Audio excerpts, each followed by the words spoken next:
एक ठाकुर जी के परम भक्त थे त्रिपुरदास, बहुत अच्छा चरित्र है उनका। श्रीनाथ जी की गगदल बना के भेजते थे। गगदल जानते हैं? कंबल, सर्दियों में जो ठाकुर जी धारण करते हैं। किसी ने श्रीनाथ जी के दर्शन किए हो, शीतकाल में दर्शन करना, ठाकुर जी का मुखमंडल दिखाई देता, बाकी सब ऐसे पूरे ढके रहते हैं। उस तो त्रिपुरदास जी जो थे ये बहुत बड़े मंत्री थे, इनके पास मंत्री पद पर थे तो खूब धन आता था, तो ये बढ़िया सोने की जड़ाऊ, चांदी की जड़ाऊ बढ़िया गगदल भेजते थे ठाकुर जी को। किसी ने जाके बादशाह से शिकायत कर दी, बोले त्रिपुरदास जी आपके खजाने के सारे पैसा लगा के गगदल बना के श्रीनाथ जी को भेज देते हैं।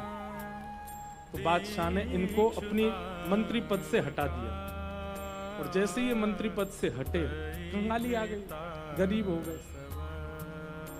अब इनके पास इतना भी धन नहीं था कि गगदल खरीद के भेज सकें। तो एक लिखने वाली कलम थी इनके पास, वो कलम बेच दी जाकर के, तो उससे 1 रुपया मिला। 1 रुपया से इन्होंने जो वस्त्र खरीदा, बिल्कुल 3rd क्लास वस्त्र खरीदा, 1 रुपए का आया। मन में बड़े दुखी थे, बोले ठाकुर जी मैंने कभी ऐसा वस्त्र आपको भेजा नहीं, लेकिन क्या बताऊं, और कोई मेरे पास चारा नहीं।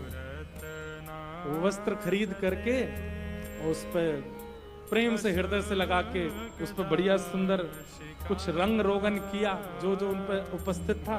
थोड़े थोड़े इत्र बचे थे, इत्र लगा दिया और किसी के हाथ मंदिर भिजवा दिए। पहले तो हमेशा खुद जाते थे जब मंत्री थे, लेकिन अब मन में सोचे कि कहीं मैं ऐसी अवस्था में मंदिर गया, गोसाई जी ने अगर मुझे इस अवस्था में देखा तो वे कहीं मुझ पर कृपा करने के लिए धनराशि ना दे दें, इसलिए खुद नहीं गए। ठाकुर जी समझेंगे मेरी परिस्थिति।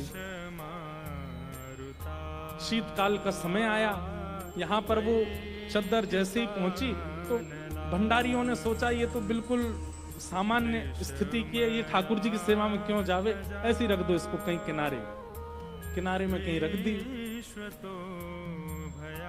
शीतकाल प्रारंभ हुआ, जैसे ही ठाकुर जी को गगदल पहनाई, रात्रि में शयन करा करके गुसाई जी चले गए। रात भर गुसाई जी ठिठुरते रहे, मुंह कांपते रहे, हाथ पर कांपते रहे। सुबह मंगला में जैसे ही दर्शन करने गए तो भीतर जाके जैसे ही ठाकुर जी को उठाया, ठाकुर जी के दांतों की आवाज आ रही थी cut cut cut cut cut cut जोर से, और ठाकुर ठिठुर रहे जोर से। गुसाई जी बोले 5-5 गगदल पहना रखी हैं फिर भी ठिठुर रहे हैं, अंगीठी जला के लाओ। अंगीठी जला करके ठाकुर जी के आगे हाथ सेक सेक के, कभी हाथ पे लगा मैं, कभी गालों पे लगा मैं, कभी गले पे लगा मैं। ठाकुर जी बोले जाड़ो लग रहा, बहुत जोड़ते जाड़ो लग रहा मुझे। गुसाई जी बोले जय जय। अंगीठी जला दी, 5-5 गगदल उड़ा दी, और गगदल लेके आओ। महाराज 10-10 गगदल, ठाकुर जी ढक गए पूरे रजाइयों में। 5-5 अंगीठी जला दी और ठाकुर जी हिल रहे हैं जोर से। और केवल नाटक कर रहे हो ऐसा नहीं, स्पर्श करने में बिल्कुल ऐसा लग रहा है जैसे मानो जैसे ठंडे पड़ गए हो ठाकुर जी। गुसाई जी तो इतनी चिंता में आ गए, क्या करें क्या करें क्या करें। अचानक गुसाई जी बोले 10-10 गगदल, 5-5 अंगीठी, फिर भी ठंडक नहीं जा रही, कोई लीला तो नहीं श्याम सुंदर की।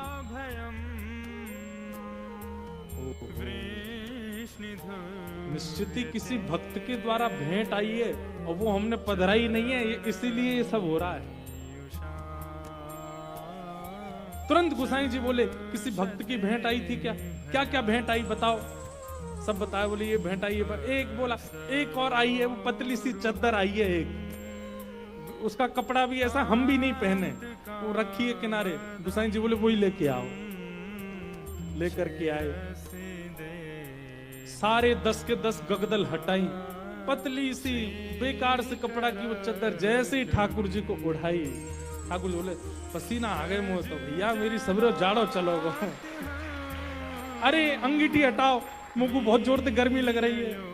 गुसाई जी बोले बलिहारी सा ठाकुर जी आपकी जय हो। आपको ना तो जाड़ा लगता है, ना भूख लगती है, ना प्यास लगती है, ना गर्मी लगती है। भक्त के द्वारा प्रस्तुत भाव स्वीकार करने के लिए सारे भाव प्रकट कर लेते हो।